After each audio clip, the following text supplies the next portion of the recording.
Of course, we are all familiar with the story of Saeed Abedini, who was just sentenced over the weekend to 8 years in prison, right, in a very brutal Iranian jail.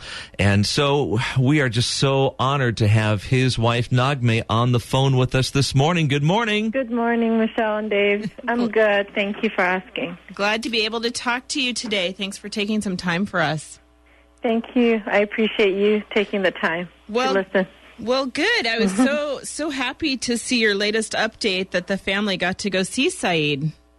They did. They were able to confirm his whereabouts and see that he was in better condition with his health. I got to imagine that for you as his wife brought some level of comfort. It has. Saturday was a hard day hearing the sentence, and Sunday was actually Sunday, and just yesterday hearing that they did get to visit him was a much better. It just gave me a lot of hope, more hope, on his health, and that he was ministering as well, and that he had a lot of hope, and knew that the Lord had him there for a purpose. You know, I love that in the worst prison in Iran, God still is like, I have this. Yes, and what the Lord reminded me of was that what Paul writes in Philippians 1:12, that he says, I want you to know, brethren, that the things which have happened to me have actually turned out for the furtherance of the gospel.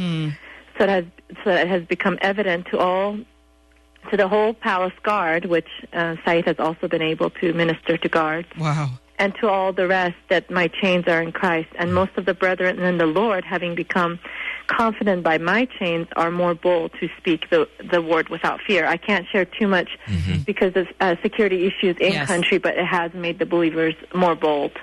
Amen. Through Saeed's imprisonment, the house churches and the believers in general have become more bold. So that's amazing. You know, my pastor said over the weekend, if Paul hadn't been in prison, we wouldn't have much of the New Testament. That's true. Exactly, and that's what the Lord revealed to me, that he's there for a purpose. It's being used for the furtherance of the gospel, and it's actually making the believers more bold. And that means that you are the single mom here. Yes, and that it has given me great comfort knowing that the gospel and the furtherance of the gospel. But the reality is, I am and will be until he's released a single mom. I spent some time as a single mom, so my prayers for your strength and your health are there every time I think of you. It's hard. My heart goes out to single moms. I mean, if I hadn't been put in such a situation, I would not have as much compassion. And it is hard work. You have to be a mom and a dad and still do the normal routines and take care of everything. So not for wimps, huh, Nagmeh? Pardon me? It is not for wimps. No. Well, and in the midst of all of that, you've got this whole media circus swirling around you with Fox News and, you know, a couple of people at KTSY wanting to talk to you as well. And are you able to balance and juggle all of that? That's been the emotional part of it. It has definitely all, being a single mom, my heart goes out, and you're on your knees more and more, and you're more intimate with the Lord. I believe you're just drawn into his presence because you desperately need him and to be your husband. But the more emotional part of it has been trying to balance the media with the kids. Yesterday it was from I was gone and doing media from probably 7 in the morning till 8 or 9 at night, and I feel guilty. You come home and I had people taking care of the kids and so on, but I just felt like I hadn't had a whole day with them, and then and again today and tomorrow and.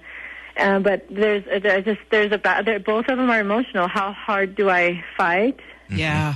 For my husband, and how much do I spend time with the kids, and how much am I a Martha versus a Mary? How much do I run around versus take time with the Lord? And it's just balancing all of this, and I can't function without being at his feet every day. So it's still carving out that time with him, and it's definitely been a how do you say it, like a circus act, trying to balance all of that, and just seeking the Lord on what's the right balance with just trying to get Saeed out, doing what I believe the Lord has put me on the spotlight for a reason. And I'm not a kind of person who likes to be, but and I've run away from it. But I believe the Lord wants His word. He wants to use this for His glory.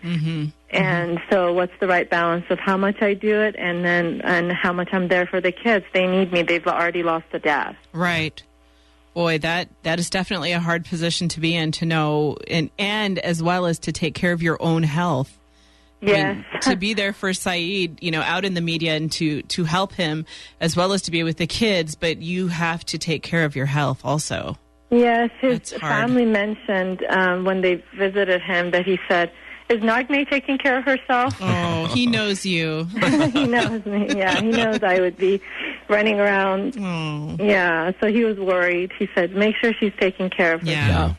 We're talking with Nagmeh Abedini, whose husband has been sentenced to 8 years in a prison in Iran. I can imagine, Nagmeh, that your church is doing a lot to support you. Do you have folks who are bringing meals over for you to at least maybe make that part of your daily routine a little easier for you? Yes. The truth is, ever since this situation with Saeed, I'm not, or actually even before, I've lived with my family, so I have some kind of a covering there. They're taking care of me and the kids, and my parents, both my mom and dad, have really tried to do all they can to be there. But as the media frenzy has gone just crazy, I've had people bring meals and help, so that's been amazing. And prayer. I mean, the most amazing part of encouragement and support for me is prayer. Sometimes it becomes a cliche, but it's true. I mean, I've dealt with fear and anxiety coming my way, and I've seen the Lord just give me such peace and joy that no storm and no news can shake it. And I know it's because of prayer. I know it's because of Him, but it's also because of people praying. So I just can't emphasize enough on the power of prayer. Yeah. Well, you have prayer warriors in the KTSY family for sure. And yes, I appreciate that. Thank you, Michelle. We've been in touch, and I appreciate all of your support. Well, we are happy to do that. And the most important thing we want to know, and I know everybody asks you this, but we want to know what it is we can do to help Saeed and what it is we can do to help you. So let's start with Saeed. The petition, is that still what we need to be doing? Is that what you would like us to do, is to keep drawing people to the petition? There was a petition that was going to our government that has over 250,000 signatures, but yesterday I was in touch with ACLJ. There is a new petition that has very few signatures on it. It's not as known as the other one. It goes to the UN and the rest of the world, so it gets... The petition can be signed from the other one was mainly for the U.S. citizens, but this new one is for just the people in the U.S. and all over the world, and it just puts pressure not necessarily just on our government, but just on other governments and the UN. And so if people could go to that website, aclj.org, and sign the new petition, that would be, and get the word out for others to sign it. We can do that. That would be great. That is not a problem. We can make that happen. And what about for you? What can we do? We are on our knees. I know that Capital Christian has set up a site where we can do some funds to help, because I know this is your new job. Yes, I've had people ask. I don't know. I'm a different. It's been hard. I'm kind of afraid of finances because it's the Lord has used it to keep me on my knees and dependent on Him. But I felt a lot, and I've rejected it in a way. But I felt the Lord. People have said it's just the Lord put it on our heart, and I felt the Lord saying, just let people do what I lead them to do. So yesterday I talked to Calvary Chapel, and they said, we really want to do this. Yes. There's too many people saying, let them. They said, we don't care what you say. We're going to do this. You know what? And you know what? They set up something in Calvary Chapel, Boise. You know, Nagmeh, somebody told me this once when I was a single mom years ago. They said, when you say no, you rob them of the blessing of being able to help you. Yeah, I felt convicted by that.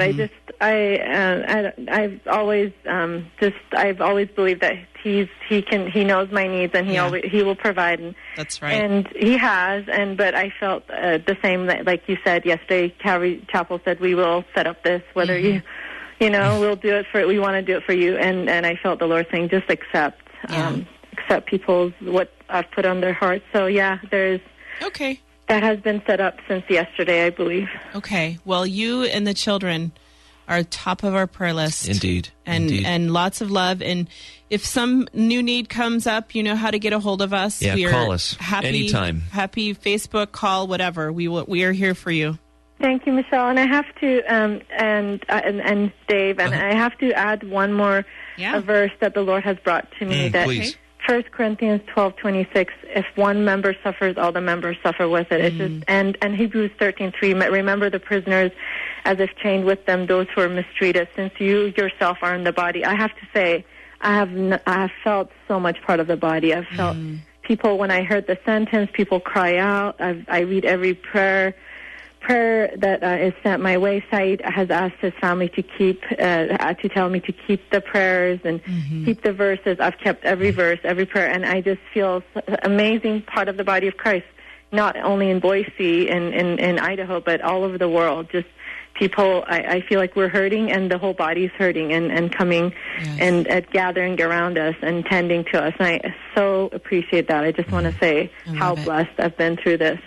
Well, I tell you, when Saeed comes home, we're going to throw a party. Huge party. I cannot wait to tell him all the miracle stories. It's going to be awesome. Yes, we will throw a party, and I can't wait to share all the stories. Unfortunately, I don't have any more phone calls with them. The government has completely cut that off. But okay, we'll take notes, and at the party with cake and everything, it'll be a great party. Thank you. God bless you, Nagmeh. Thank you for taking time to chat with us today. Thank you.